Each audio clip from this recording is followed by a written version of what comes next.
I remember standing in front of the bathroom mirror at 6 a.m. on what was supposed to be the happiest day of my life, pressing ice packs against my swollen lips, tears streaming down my face, thinking this pain would all be worth it. The doctor had warned me. He'd said, 2 weeks minimum for the swelling to go down.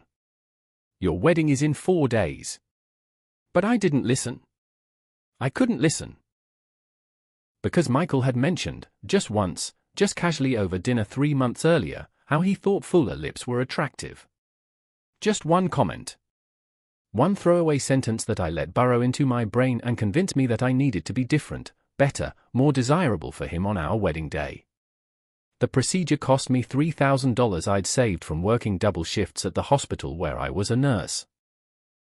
Money I could have spent on our honeymoon, or furniture for our new apartment, or literally anything else. But no, I spent it on changing my face because some part of me believed I wasn't enough as I was. The irony of that still cuts deep, even now. What happened years later still doesn't feel real. But I'm getting ahead of myself. Let me take you back to the beginning, to when everything felt perfect and safe and certain.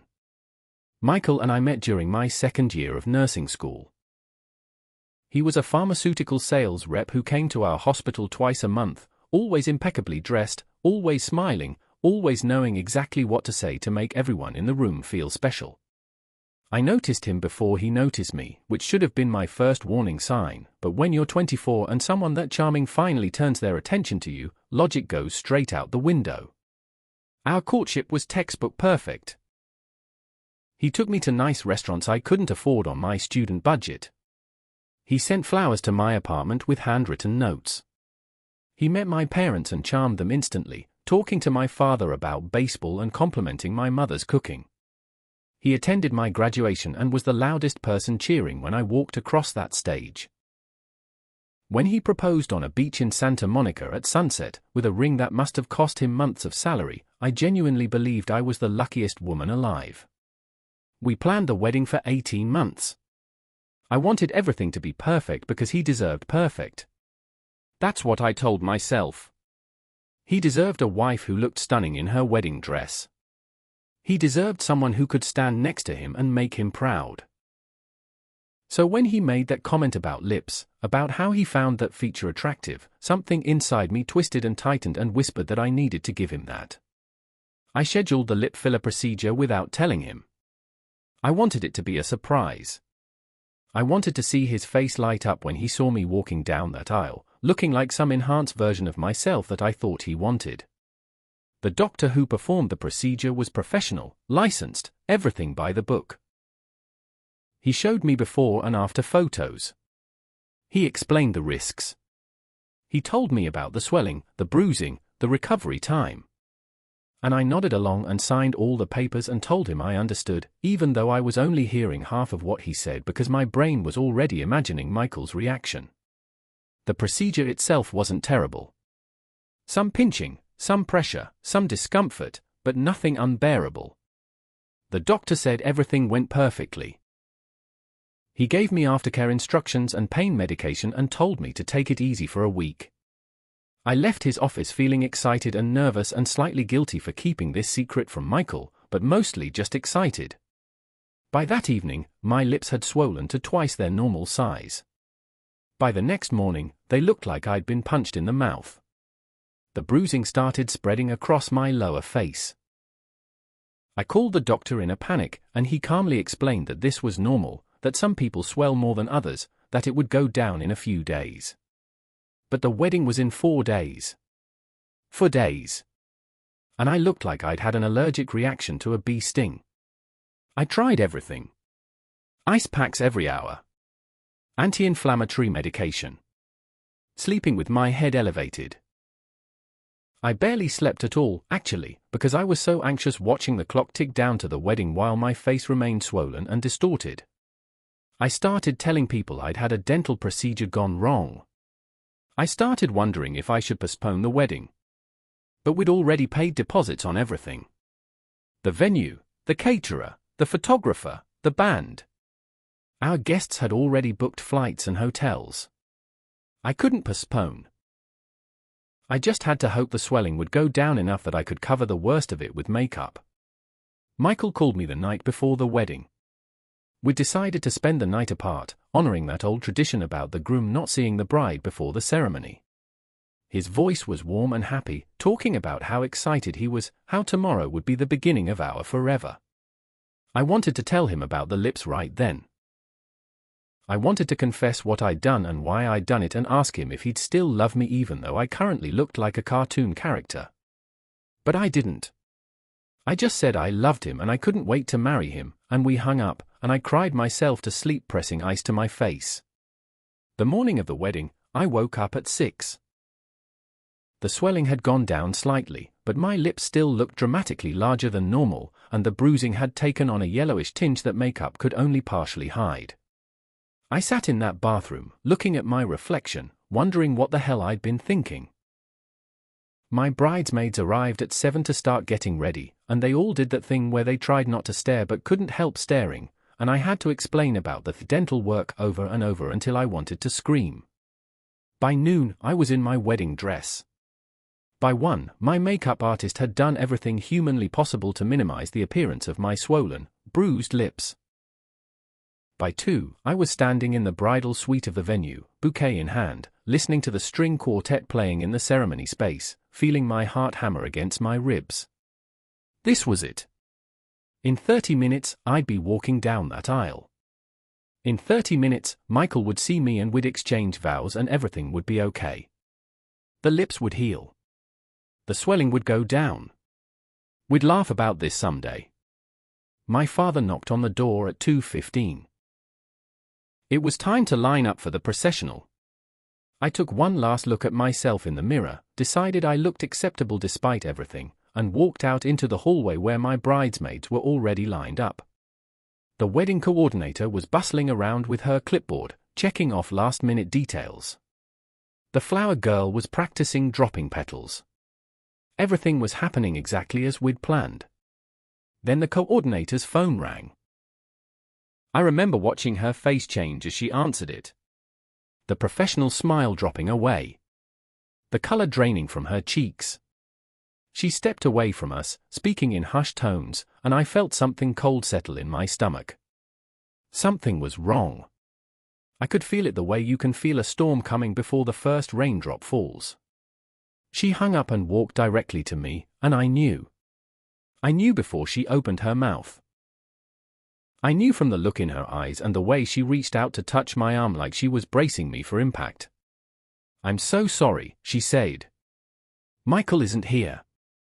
He left a note with the best man." The world didn't stop. That's what they tell you happens in moments like this, that time freezes and everything goes silent and you have this moment of perfect clarity.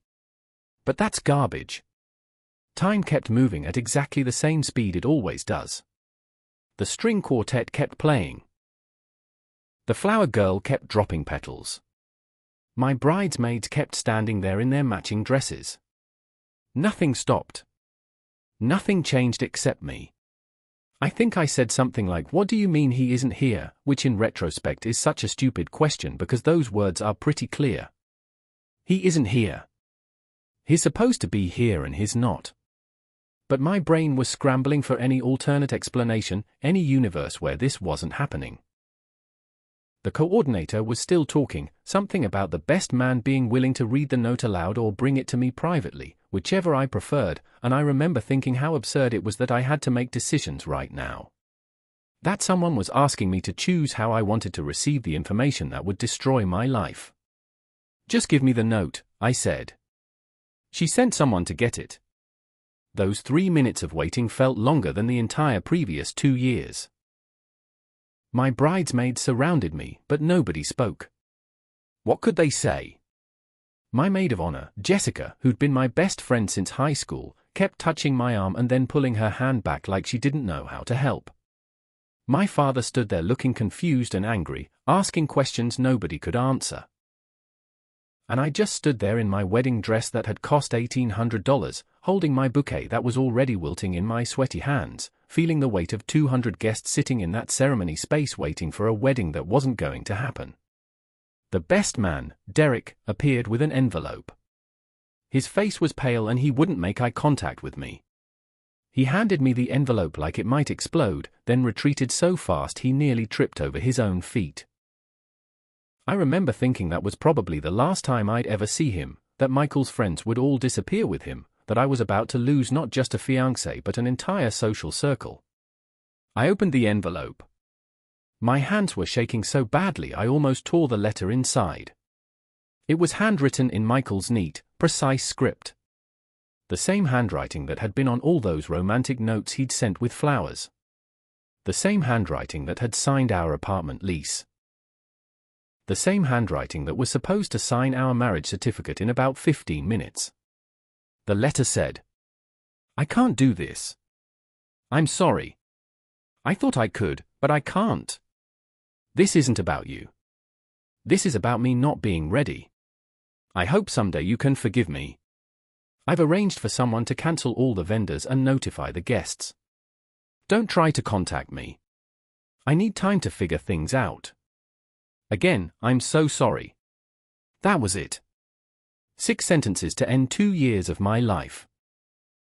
6 sentences to explain why 200 people were sitting in a ceremony space for a wedding that wouldn't happen.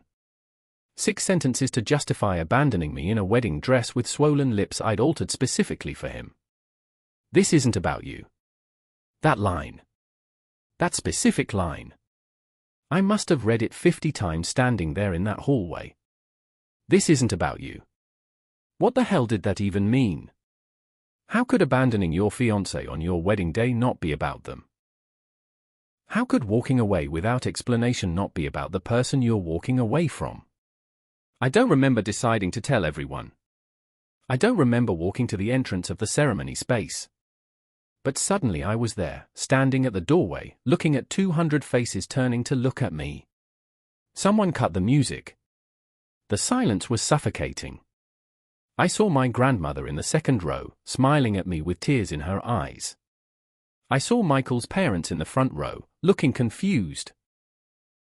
I saw colleagues from the hospital, friends from nursing school, relatives I hadn't seen in years, all dressed up, all expecting to witness something beautiful. "There's not going to be a wedding," I said. My voice sounded strange, too calm, like it was coming from someone else's body. "Michael isn't here. He left a note saying he can't go through with it. I'm sorry you all came for nothing." The silence broke. People started talking, gasping, standing up. Michael's mother let out a sound like she'd been kicked. My mother burst into tears. Jessica appeared beside me and tried to pull me away from the doorway, but I couldn't move. I just stood there watching 200 people process what I'd just said, watching the pity bloom on their faces, watching my humiliation become public and real and permanent.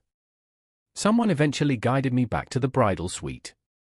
I don't know who. I don't remember the walk. I just remember sitting down on the couch in that room and hearing the chaos outside. People leaving. People crying. People talking in shocked voices about what had just happened. The wedding coordinator kept apologizing like any of this was her fault. My bridesmaids hovered around me like concerned birds, asking if I needed water or tissues or something stronger. I needed none of those things. I needed to understand. I needed to know why. The note said he wasn't ready, but we'd been engaged for 18 months. We'd planned every detail of this wedding together. We'd talked about having kids within the next 2 years. We'd literally been looking at houses the week before. When exactly had he decided he wasn't ready? When had he decided to abandon me? My father wanted to call Michael. He wanted to drive to Michael's apartment and demand answers. He was talking about demanding our money back for the wedding, about suing Michael for emotional distress, about making him pay for what he'd done. And I just sat there letting him rage because I couldn't find the energy to speak. Part of me hoped my father would find Michael and force him to explain. Part of me never wanted to see Michael's face again. Jessica eventually got everyone to leave the bridal suite except my mother. We sat there, the 3 of us, in our formal wear that now felt like costumes for a play that had been cancelled. My mother kept crying and apologizing, though I still don't know what she thought she needed to apologize for. Jessica held my hand and didn't say anything, which was probably the only right response. What could she say? There are no words that make something like this better. Around 6 that evening, Jessica's phone buzzed. She looked at it, and her face changed. "You need to see this," she said, and the way she said it made my blood run cold. She handed me her phone. It was open to Facebook, to a post on Michael's page. A post he'd made public. A post that, based on the timestamp, he'd written approximately 1 hour ago. "I know I hurt people today. I know I made a terrible mistake. But I had to be honest with myself and with her. I couldn't marry someone I didn't love the way she deserved to be loved. I hope in time everyone can understand that staying would have been crueler than leaving." I read it 3 times. Then I handed the phone back to Jessica and asked her to delete her Facebook app. I didn't want to see the comments. I didn't want to know what people were saying. I didn't want to witness my humiliation spreading across social media in real time. But Jessica was still looking at her phone, scrolling, her face getting darker. "There's more," she said quietly. "I don't want to know. You need to know." She showed me another post, this one from an account I didn't recognize. But the profile picture was clear enough. A woman. Pretty, blonde, wearing a sundress. The post said, "Some things are worth waiting for. Some people are worth fighting for. Love wins." I didn't understand at first. My brain was too scrambled to make the connections. But Jessica was scrolling through this woman's profile now, going back through her photos, and there they were. Pictures of Michael. Michael at a restaurant. Michael on a hiking trail. Michael at a beach. Michael in someone's kitchen, laughing at something off camera. The photos went back months. 6 months. 8 months. Some of them were posted while he was engaged to me. Some of them were posted while we were addressing wedding invitations together. Her name was Amber. She worked at one of the hospitals on his pharmaceutical sales route. Based on her profile, she was 22 years old. 3 years younger than me. Never married. No baggage. And apparently, she'd been sleeping with my fiancé for at least 8 months. The pain I'd felt before was nothing compared to this. Before, I'd thought Michael had abandoned me because he was scared or confused or having some kind of crisis. But this? This was different. This was intentional. This was planned. He hadn't left me because he wasn't ready for marriage. He'd left me because he'd found someone else. Someone younger, someone without swollen lips and a desperate need to please him, someone who probably didn't make him feel suffocated by their devotion. I threw up. Right there in the bridal suite, I ran to the bathroom and vomited until there was nothing left. My mother held my hair back. Jessica brought me water. And I knelt on that cold tile floor in my wedding dress, tasting bile and heartbreak, understanding for the first time that I'd never really known Michael at all. The days after were a blur of cancellations and explanations and humiliation. The venue kept our deposit. The caterer kept theirs too. The photographer was kind enough to refund us half of what we'd paid. The band kept everything because they'd actually showed up and were prepared to perform. My parents had paid for most of the wedding, and they tried to tell me not to worry about the money, but I knew they'd been saving for this for years. Tens of thousands of dollars, gone, for a wedding that never happened. I had to return the gifts people had sent. I had to write notes explaining what happened and thanking them for their generosity and apologizing for the inconvenience. Every single note felt like swallowing glass. Thank you for the beautiful serving platter. Unfortunately, the wedding has been called off. Please accept this gift as my thanks for your kindness. Over and over. 43 gifts. 43 reminders that everyone knew what had happened. The apartment we'd rented together was in both our names. I couldn't afford it alone on my nurse's salary. Michael had already moved his stuff out, apparently he'd done that while I was getting ready for the wedding, which was such a coward move I still feel rage thinking about it. I broke the lease and moved back in with my parents at 26 years old, which felt like the final confirmation of my failure as an adult human. Work was torture. Everyone at the hospital knew what had happened because several of my colleagues had been at the wedding. They all tried to be supportive, but their pity was suffocating. I'd overhear them whispering in break rooms. I'd catch them exchanging glances when I walked by. One of the older nurses, Margaret, actually patted my hand once and said, "At least you found out what kind of man he was before you married him," like that was supposed to make me feel better. Like losing everything after the wedding would have somehow been worse than losing everything before it.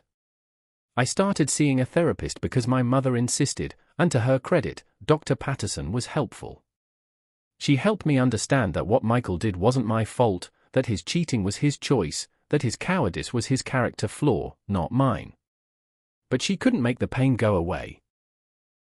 She couldn't undo the fact that I'd undergone an unnecessary cosmetic procedure to please a man who was already betraying me.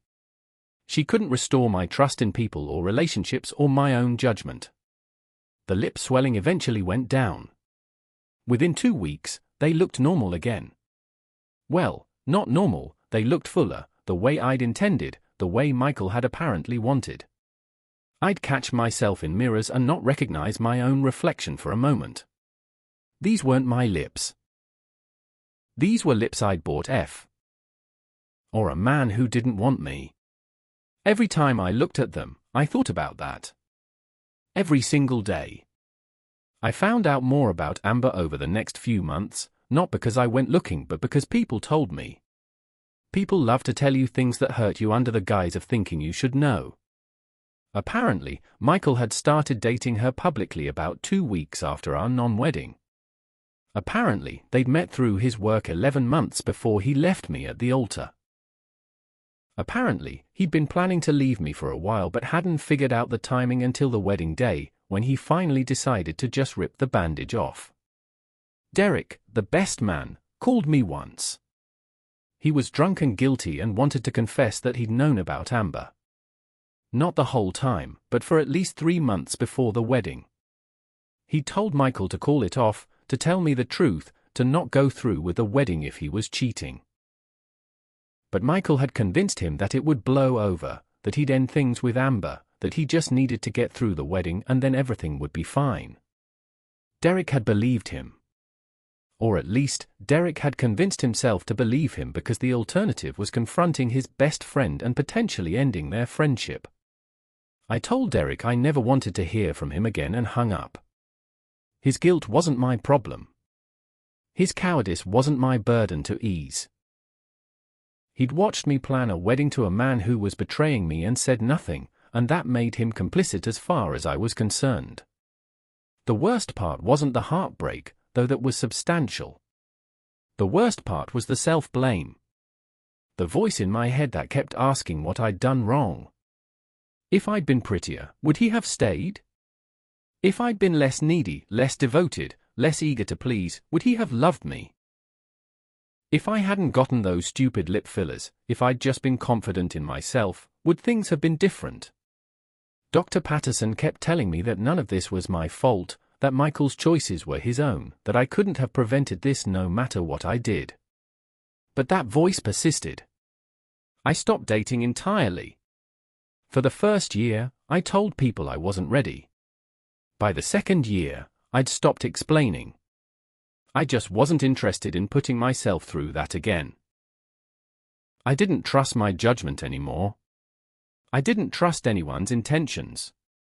Every man who showed interest felt like a potential Michael, charming on the surface, secretly planning my destruction underneath.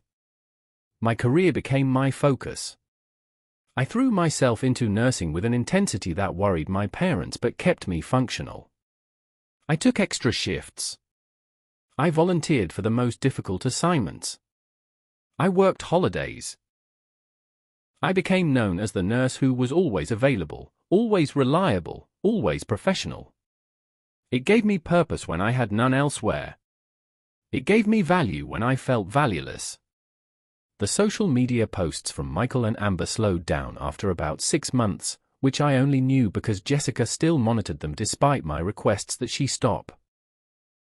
She'd report updates to me unprompted, like she thought I needed to know, like staying informed about my ex-fiancé's new relationship was somehow helpful. They'd moved in together. They'd adopted a dog. They'd gone to Mexico for vacation. Each update was a small knife, but after a while, they stopped hurting as much. My capacity for pain regarding Michael had been exhausted. There was nothing left to wound. By year 3, I'd stopped thinking about him daily. By year 5, I'd stopped thinking about him weekly. The lip fillers had dissolved naturally over time, they only last a couple of years, and I'd never gotten them redone. My lips returned to their original size, and I was grateful. I looked like myself again. I felt like myself again, or at least like a hardened version of myself who'd learned expensive lessons about trust and self-worth. I started dating again around year 6. Nothing serious. Coffee dates that went nowhere. Dinners that ended with polite goodbyes and no follow-ups. I told myself I was trying, but really I was just going through the motions to prove I could. My heart wasn't in it. My heart had been cauterized by betrayal, and I wasn't sure it knew how to open anymore. Then year 10 arrived. 10 years since the non-wedding. 10 years since I'd stood in a bridal suite reading a note that shattered my life. A decade had passed. I was 36 years old. I had a good job as a charge nurse at a different hospital. I had my own apartment again.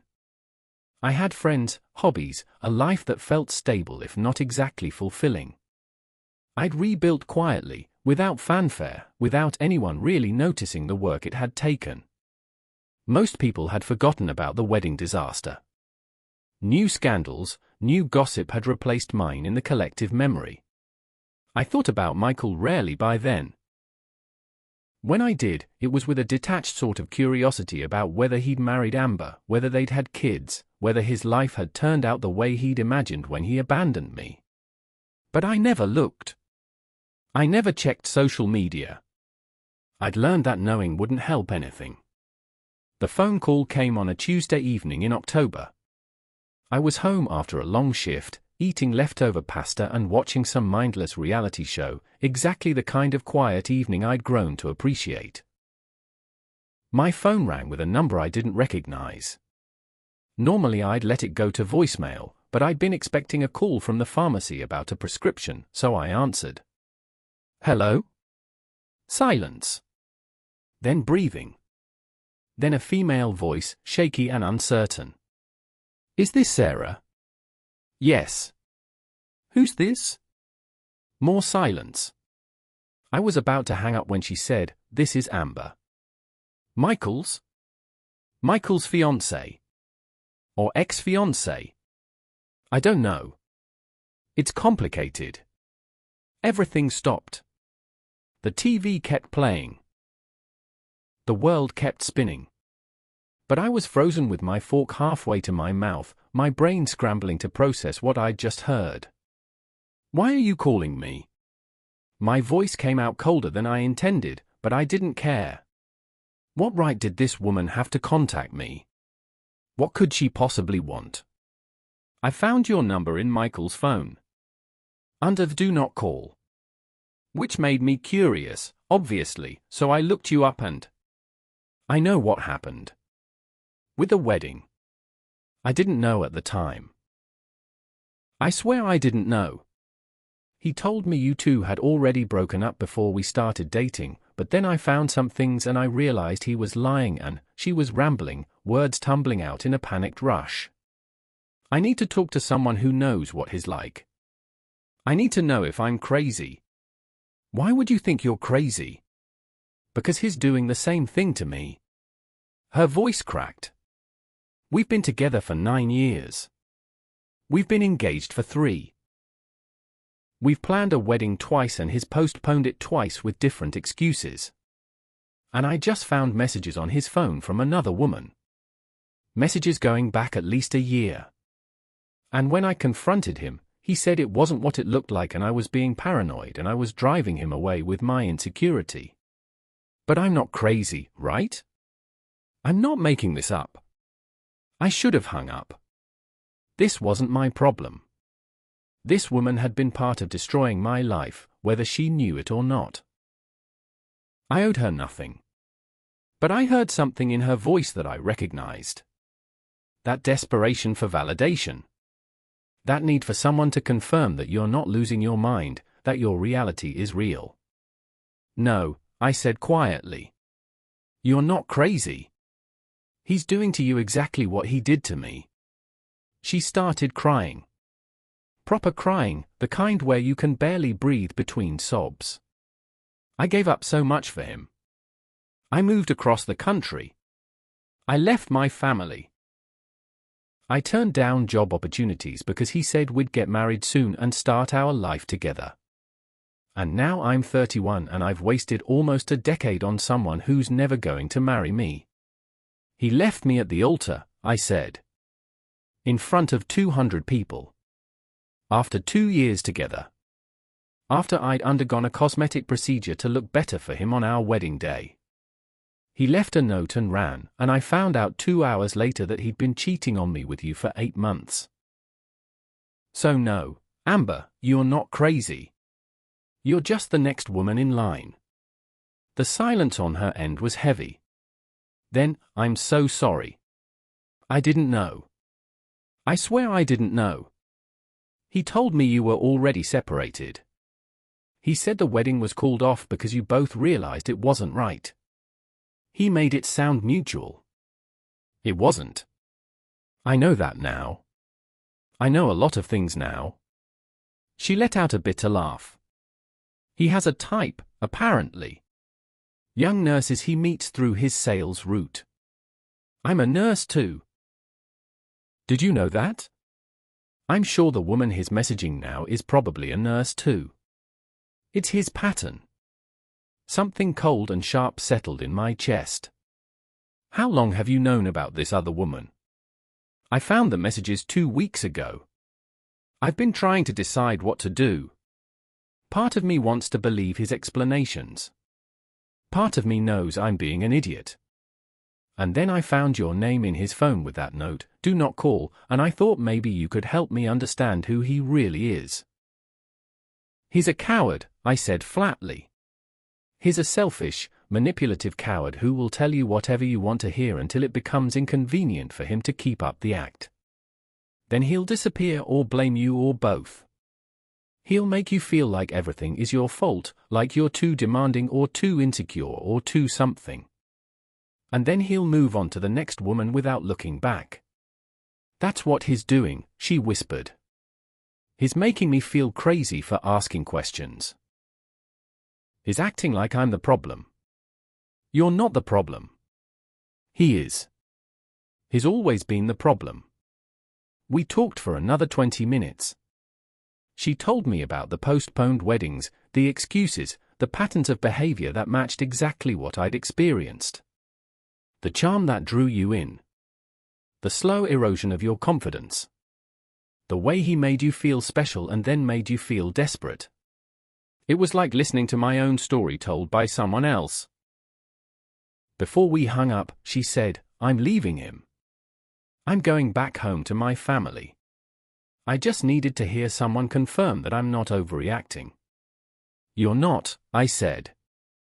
"You're saving yourself years of worse pain." She thanked me. She apologized again. She hung up.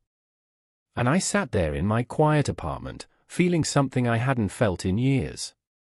Not satisfaction, exactly. Not vindication. Just clarity. Michael hadn't changed. He'd never loved me. He'd never loved Amber. He was incapable of it, or at least unwilling to do the work it required.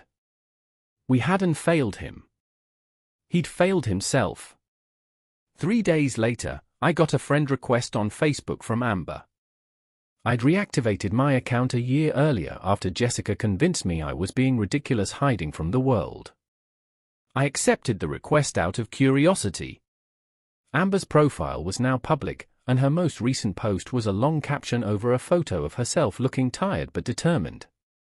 The post said, Sometimes the person you thought would be your forever is actually just a lesson in what you deserve. After 9 years with someone who made me question my sanity and my worth, I'm choosing myself. I'm going home. I'm starting over. And I'm grateful to the woman who helped me see the truth before I made an irreversible mistake. To anyone out there accepting less than they deserve, your someday is worth more than someone's maybe. The comments were filled with support, with people asking if she was okay, with friends saying they'd always worried about her relationship. And buried in the comments, from an account I recognized, was a message from Michael. It said, "This is immature and hurtful. You're better than this public drama. Call me so we can talk like adults." I screenshot the comment and sent it to Amber in a private message. For the record, I wrote, "This is what he did when I told people what happened. He made it about my behavior, not his. Don't fall for it." She responded immediately, "Already blocked him. Thank you for everything." That was the last time I heard from Amber. I hope she's doing well. I hope she found someone worthy of her. I hope she never looked back. But Michael wasn't done. A week after Amber left him, my phone rang again. Different number. I made the mistake of answering. "Sarah, it's me." His voice. After 10 years, I heard Michael's voice again, and it sent ice through my veins. "How did you get this number?" "That doesn't matter. I need to talk to you. About Amber. About what you said to her." I told her the truth. "You sabotaged my relationship." His voice was sharp now, angry. "She was fine until she talked to you. We would have worked things out. But you poisoned her against me." And just like that, I felt it. The anger I buried for a decade. The rage that I'd convinced myself I was over. It came flooding back, hot and clean and righteous. I poisoned her. My voice was shaking. I told her the truth about what you did to me. I told her about how you abandoned me at our wedding after cheating on me with her for 8 months. I told her about the pattern you have of making women feel crazy for noticing your lies. That's not poison, Michael.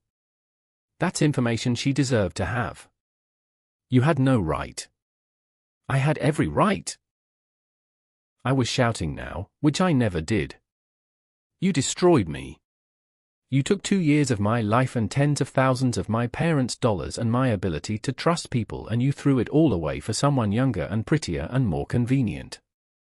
You made me stand in front of 200 people and announce that you'd abandoned me. You made me question everything about myself. You made me hate my own face because I'd changed it to please you. So don't you dare call me and tell me I had no right to warn another woman about who you really are." Silence on his end. Then, I was young. I made mistakes. I'm different now. No, you're not. You're exactly the same. You were doing the same thing to Amber that you did to me. You'll do it to the next woman too. That's who you are. I loved you. His voice had changed, softer now, almost pleading. I did love you, Sarah. I just wasn't ready. I panicked. If I could go back and handle it differently. But you can't, I said. You can't go back. You can't undo what you did. And your regret doesn't heal what you broke. Your apology, if that's what this is, doesn't give me back those years or that money or that trust. It doesn't take away the humiliation or the therapy bills or the nights I cried myself to sleep wondering what was wrong with me. Your feelings don't matter anymore, Michael. They stopped mattering 10 years ago when you proved you only think about yourself. That's not fair. I laughed. Actually laughed. Fair? You're talking to me about fair? You left me at the altar and you think I'm being unfair. I'm trying to take responsibility. No, you're trying to make yourself feel better. You're trying to ease your guilt. But I don't owe you that. I don't owe you forgiveness or understanding or anything else. What I owe myself is to never let someone treat me like you did ever again. And part of that is making sure other women know what kind of person you are. So you're just going to ruin every relationship I try to have. I'm not trying to ruin anything. I'm just not going to lie when someone asks me about my experience with you. If that ruins your relationships, that's on you, not me. He hung up. Didn't say goodbye, didn't respond, just ended the call. And I stood there in my apartment, heart racing, hand shaking, feeling something I hadn't felt in a very long time. Power. Control. Like I'd finally said the things I'd needed to say for 10 years. I blocked his number. I blocked every possible way he could contact me. And then I sat down and cried, but they weren't sad tears. They were released. They were years of held back anger and pain finally flowing out of me. They were grief for who I'd been before him and relief that I'd survived becoming someone new. The next morning, Jessica called. "Did you see?" she asked. "See what?" "Michael's Facebook. He deleted everything. His profile is completely wiped. Like he's trying to disappear." I thought about that. About him erasing his digital footprint. About him trying to start fresh somewhere new with someone new, free from the evidence of who he'd been and what he'd done. And I realized I didn't care. Let him disappear. Let him try to reinvent himself. It wouldn't work. People like him don't change. They just find new victims who don't know their history yet. But Amber knew now. I knew. And if there was a next woman, maybe one of us would find a way to warn her too. Maybe that was the best we could do, build a network of survivors who refused to let him operate in secret anymore. Months passed. Then a year. The phone call faded into memory, just another artifact of a painful chapter I'd mostly closed. I kept working. I kept building my quiet, stable life. I went on more dates, and some of them even turned into second and third dates. I was learning how to trust again, slowly, carefully, with boundaries firmly in place. 2 years after the phone calls, I met David. He was a teacher, kind and patient and nothing like Michael. We dated for 6 months before I told him the full story of what had happened with my ex-fiancée. I expected him to run. Who wants to date someone with that much baggage? But he just listened, and when I finished, he said, "That must have been incredibly painful.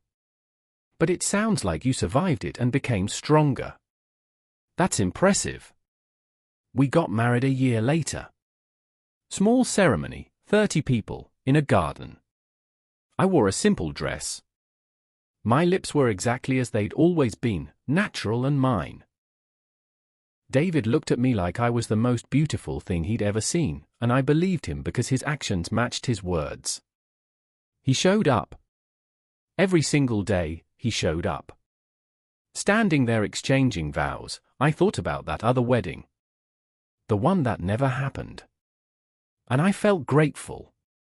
Grateful that Michael had been a coward. Grateful that he'd left before I'd legally bound myself to him.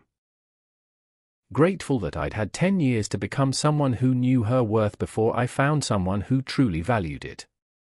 The marriage isn't perfect because no marriage is. But it's real. It's honest. It's built on mutual respect and actual commitment, not pretty words and empty promises. And every anniversary, I think about how different my life would have been if Michael had gone through with that wedding, if he'd married me while cheating, if I'd spent years with someone who didn't truly love me. I don't believe in karma in the spiritual sense. I don't think the universe keeps score and punishes people who do wrong. But I do believe that patterns catch up with you. That people who operate with dishonesty and selfishness eventually run out of people willing to trust them. Michael's pattern caught up with him when Amber left. It'll catch up with him again with whoever comes next. That's not karma. That's just a consequence. Sometimes late at night, when I can't sleep, I wonder where he is now. If he ever got married. If he has kids. If he's happy. But those thoughts don't hurt anymore. They're just idle curiosity about a person I used to know, a person who shaped me through pain but doesn't define me anymore. The lips thing still gets me sometimes. I look at old photos from before the fillers and I barely recognize that girl who thought she needed to change herself to be loved. That girl who spent $3,000 and endured unnecessary pain because a man made an offhand comment. I want to go back and shake her. I want to tell her exa. CTLY as she was. That anyone who needed her to be different wasn't worth having. But I can't go back. None of us can. All we can do is learn from what broke us and try not to let it break us the same way twice. If you're reading this, if you're going through something similar, if someone has left you or betrayed you or made you question your worth, please hear this: it wasn't about you. Their inability to appreciate you, their choice to hurt you, their cowardice in how they handled it. None of that reflects your value. It only reflects their character. You will rebuild. It won't be quick and it won't be easy, but you will rebuild. And when you do, you'll be stronger and wiser and better at recognizing who deserves access to your heart. The person who broke you doesn't get to define you. They're just a chapter. A painful one, yes, but still just one chapter in a much longer story. 10 years passed before I got my closure. 10 years before I understood that Michael's leaving was the best thing that ever happened to me. Not because it didn't hurt, it hurt like hell, but because it freed me to find something real. So if you believe that karma never forgets, or that consequences catch up, or that people who build their lives on lies eventually run out of places to hide, if you believe any of that, then maybe this story gives you hope. Not hope for revenge, but hope that you'll survive. Hope that you'll find something better. Hope that the pain you're in right now won't always feel this heavy. Someone out there needs this story. Someone out there is standing in a metaphorical bridal suite, reading a metaphorical note, thinking their life is over. It's not over. It's just beginning differently than you planned. And sometimes, the life you didn't plan turns out to be exactly what you needed. I'm grateful now. For all of it. The pain, the humiliation, the rebuilding, the lessons. I'm grateful that I learned early what I wouldn't tolerate. I'm grateful that I found someone who showed me what real love looks like. And I'm grateful that I survived the worst day of my life to have many, many better days after it. That's not karma. That's just life. And life, eventually, if you let it, gets better.